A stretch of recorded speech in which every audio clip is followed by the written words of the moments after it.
Now, as Iran awaits the promised retaliation from Israel, there are fears that its nuclear facilities and oil refineries could be targeted.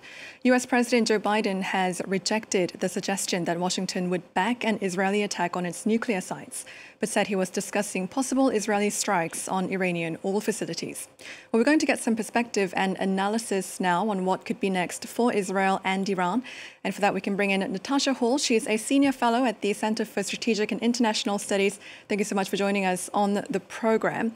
We're bracing for that retaliation vowed by the Israeli government, and many experts are saying that it's likely to be more severe this time. How do you think Israel might respond to Iran's missile attacks?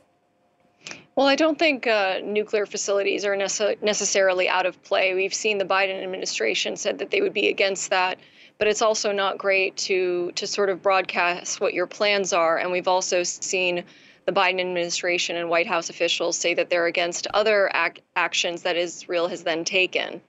So I still think that nuclear facilities are potentially on the table. It wouldn't be unprecedented.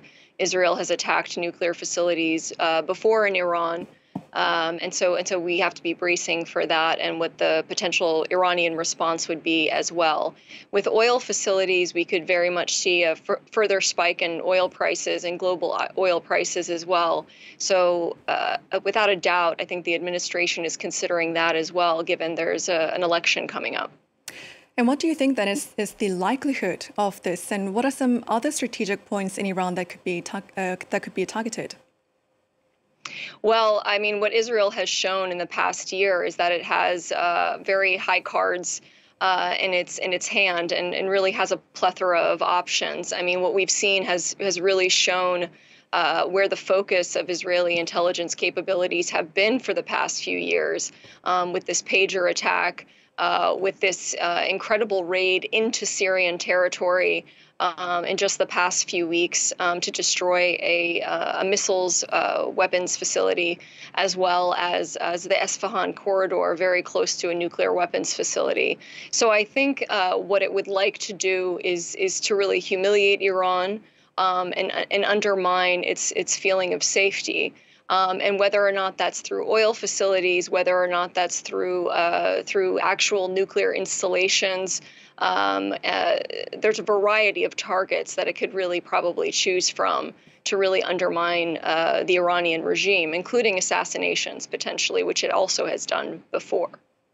Now, Israel, of course, has the backing of the United States, but President Joe Biden has said he won't support an Israeli strike on Iran's nuclear sites. So could Israel do that nonetheless without Washington's green light?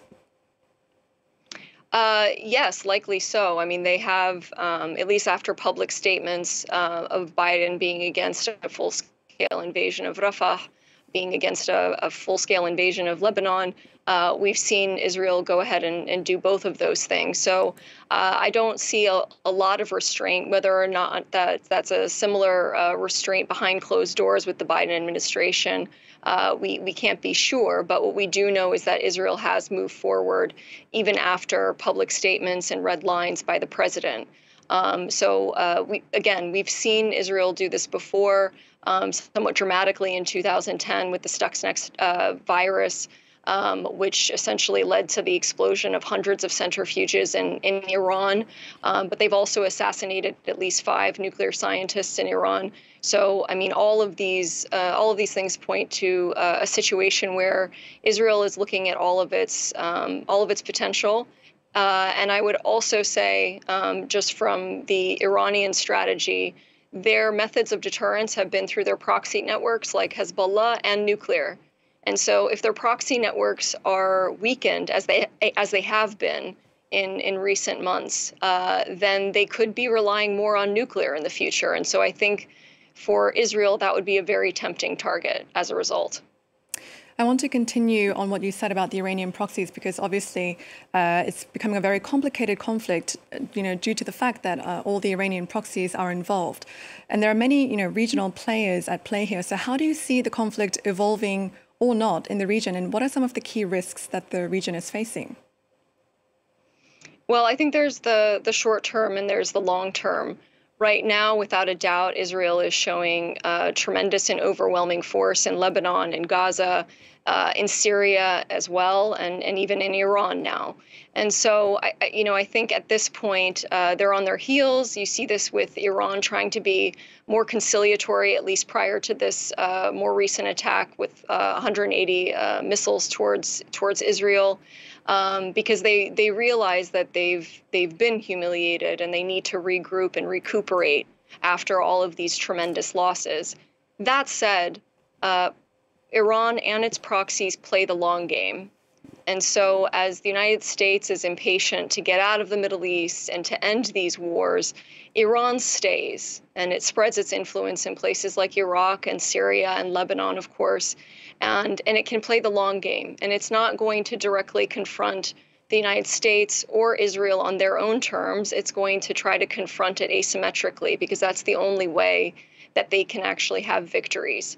And so I think, even if we do see short-term victories for Israel, it remains to be seen what the long-term strategy is here for the day after in any of these protracted conflicts. And now many, international voices have repeatedly called for de-escalation, and so far they've not been heard. Are there any voices that could still be influential, or is everything now in the hands of regional players? I think things are in the hands of the United States and Israel right now.